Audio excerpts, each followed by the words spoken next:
बीडचे राष्ट्रवादी भवन जाळे काय बरं, याच्यावर तुम्ही बीड जिल्ह्यामध्ये एकदा जावा. मी स्वतः तिथं गेलो होतो. मी तिथं पंडितांच्या घरी गेलो, मी क्षीरसागरांच्या घरी गेलो, राष्ट्रवादी भवन जे जाळण्यात आलं होतं तिथं गेलो, सोळंकेंच्या घरी गेलो. तिथं असणारे सामाजिक कार्यकर्ते, नागरिकांशी मी चर्चा केली. आता ह्याच्यामध्ये जे मला कळलं ते मी इथं सांगतो. याच्यावरनं तुम्हीसुद्धा खोलात जाऊन काही चर्चा करता येईल. तिथं असं मला सांगण्यात आलं होतं की तिथे जे कोणी आंदोलन करण्यासाठी आले होते ते प्रोफेशनल लोक होते. आता ते प्रोफेशनल कशी होती तुम्हाला सांगतो की त्यांच्याकडे फॉस्फरसचे बॉम्ब होते. फॉस्फरस हे टाकल्यानंतर ते आगीच्या संपर्कात आल्यानंतर मोठा भडका होतो. गाडीमध्ये टाकताना व्हिडिओ काय आलेले ते तुम्ही बघा. त्यांच्याकडे पेट्रोल बॉम्ब होते. तसंच तिथं जेव्हा ते एखाद्या ठिकाणी जायचे त्या प्रत्येक घराला एक स्पेसिफिक नंबर दिला होता.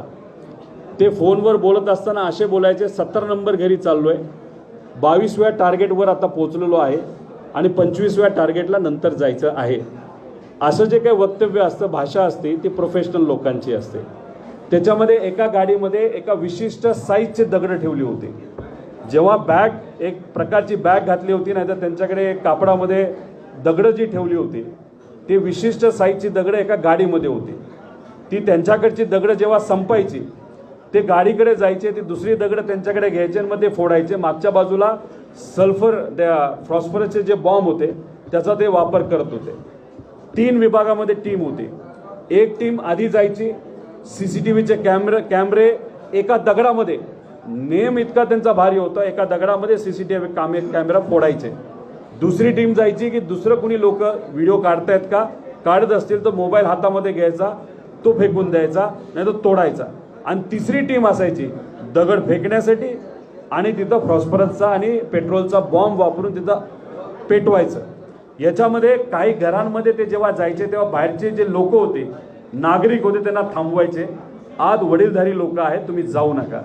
आत महिला आहेत, लहान बाळं आहेत. तिथली जी मुलं जे काही प्रोफेशनल आले होते ते त्यांना सांगायचे, आम्हाला काय फरक पडत नाही, बाळ असू द्या, महिला असू द्या, नाही तर वडीलधारू असू द्या. आणि त्याच्यामध्ये ते काहीतरी विशिष्ट पदार्थ याचं सेवन करायचे. त्याचं कदाचित ते ड्रग असू शकतं. त्यामुळे ते कितीतरी किलोमीटर पळत होते, उड्या मारत होते, वेड्यासारखं काय करत होते, तरी त्यांना काही फरक पडत नव्हता. त्याच्याचबरोबर तिथं 12 ते 13 ॲम्ब्युलन्स बाहेरून कुठून तरी आल्या होत्या. जेव्हा नागरिकांकडनं तिथं त्या मुलांवर हल्ले व्हायला लागले, कारण का ही मुलं घरात जाऊन जाळपोळ करायला लागली, नागरिक शांत बसतात नाही, तर नागरिकांकडनं हल्ला त्या प्रोफेशनल लोकांवर जेव्हा झाला तेव्हा काही लोकांना दगड लागले, काही लोकांना काट्या लागल्या. मग तिथं दुसरी टीम त्यांची असायची की त्यांना त्या ॲम्ब्युलन्समध्ये घेऊन जायची आणि ॲम्ब्युलन्स बीड जिल्ह्यामध्ये हॉस्पिटल असताना सुद्धा तिथं न थांबता डायरेक्ट छत्रपती संभाजीनगरच्या बाजूने ती निघून जायची. पण ती ह्या शहरामध्ये सुद्धा ॲम्ब्युलन्स आलेली नाही. मग अशा पद्धतीने ह्या सगळ्या गोष्टी ऐकल्यानंतर असं कुठेतरी आता वाटायला लागलेलं आहे, मुद्दामूनच तिथं अशा प्रकारे काही गोष्टी केल्या गेल्या होत्या का, टार्गेट करत असताना मुद्दामूनच तिथं काही प्रतिष्ठित आणि खास करून OBC समाजाच्या घरावरच टार्गेट केलं जात होतं का, याच्यामध्ये मराठा आणि OBC समाजामध्ये कुठेतरी वाद निर्माण व्हावा अशा पद्धतीने याचं प्लॅनिंग होतं का. क्षीरसागरांच्या घरासमोर म्हणजे त्यांच्या गेटच्या समोरच्या गेट हे कशाचं आहे, तर तिथं पोलीस प्रशासनाचं मुख्य कार्यालय आहे. 100 ते 200 पोलीस तिथं राहतात आणि नेहमी असतात. जेव्हा क्षीरसागरांच्या घरावर जाळपोळ होत होती पोलीस अधिकारी तिथं होते, पण कोणालाही त्यांनी सांगितलं नाही की बाजूला हो, हे करू नका, आज महिला आहे, आज बाळ आहे, लहान मुलं आहेत, असं कुठेही पोलीस प्रशासनाकडनं सांगितलं येत नव्हतं. उलट काही पोलीस असे म्हणत होते, आता पुढे निघा, पुढे चला. मग अशा पद्धतीने पोलीस ताकद असताना सुद्धा त्यांचं काम होतं की शांतता असावी, तरी सुद्धा ते जर काहीच करत नव्हते तर मग त्यांना वरून कुणी सांगितलं होतं का, असाही प्रश्न तिथे असणारे बीडचे नागरिक करत आहेत. आणि त्याच्याच बरोबर आपण जर बघितलं की 5 ते 6 तास पोलिसांकडनं कुठेही कारवाई तिथं झाली नव्हती. मुस्लिम समाजाच्या गल्लीमध्ये सुद्धा ती पोरं गेली, पण मग तिथं त्यांना जमलं नाही, मग हिंदू मुस्लिम करण्याचा प्रयत्न झाला होता का? आणि याच्याच बरोबर जेव्हा शेवट हे सगळे गेले ते ॲम्ब्युलन्स गेल्या कुठं हाही प्रश्न आहे. दुसरं, पोलीस प्रशासनाचं वेगळंच काम तिथं सुरू केलंय. जी मुलं साईडला उभी होती, जी मुलं दगड टाकत नव्हती, जी मुलं पेटवत नव्हती, जी मुलं कुठेही वाद निर्माण करत नव्हती पण साईडला उभे होते, तर त्या मुलांवर आता कारवाया सुरू केलेल्या आहेत आणि बहुतांश हे मराठा समाजाची पोरं आहेत. त्यामुळे जी मुलं प्रोफेशनली आग लावत होते त्यांना तर तुम्ही पकडलंच नाही.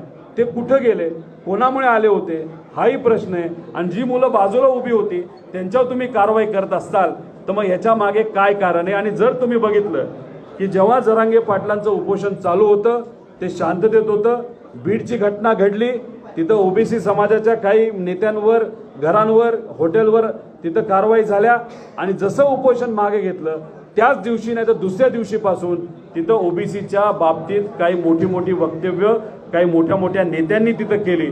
तर मग याच्या मागे काय विचार आहे हे कुठेतरी लोकांना कळलं पाहिजे.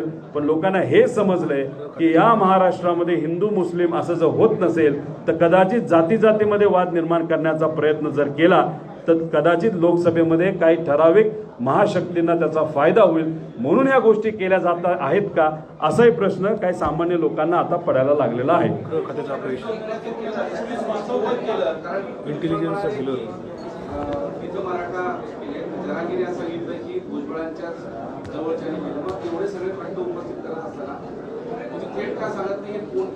नाही बघा, पोलीस प्रशासन जेव्हा कारवाई करत नाही बघायची भूमिका घेतं मग कुठंतरी मनामध्ये अशी शंका येते की शासनाकडनंच ह्या गोष्टी केल्या गेल्या आहेत का? जर पोलिसांकडनं कारवाई झाली असती ती सुद्धा 6 तास कुठलीच कारवाई नाही झाली, मग पोलीसच कमकुवत होते का पोलिसांना करायचंच नव्हतं का त्यांना कुणीतरी सांगितलं असाही प्रश्न आहे. आणि हे जे प्रोफेशनल लोक आहेत ते आली कुठून, त्यांना एवढं ट्रेनिंग कुठं दिलं गेलं होतं? त्यांचे केसाची स्टाईल बघा कसे कापले होते, त्यानंतर त्यांची पॅन्टची स्टाईल बघा, काय ठराविक संघटनेचे ते असू शकतात, असे अनेक प्रश्न त्याच्यामध्ये आहे. दुसरं की आम्हाला असं कळतंय की आज होम मिनिस्टर साहेब छत्रपती संभाजीनगरला एका कार्यक्रमाला येणार होते, आलेले नाहीत, रद्द झालं. मला अशी अपेक्षा होती की जिथं जाळपोळ झाली आणि होम मिनिस्टरशिप तुमच्याकडे असेल तिथं त्यांनी एकदा जायला पाहिजे होतं. महाराष्ट्राचे उपमुख्यमंत्री म्हणून जेव्हा इथं या हॉस्पिटलमध्ये लहान बालकं दगावली तिथं त्यांनी यायला पाहिजे होतं. ठीक आहे, आज त्यांचा कार्यक्रम कॅन्सल झाला, पण शेवटी येत असताना कुठंतरी लोकांच्या हिताचे प्रश्न सुद्धा सुटावेत यासाठी त्यांनी प्रयत्न कुठं ना कुठंतरी केले पाहिजे.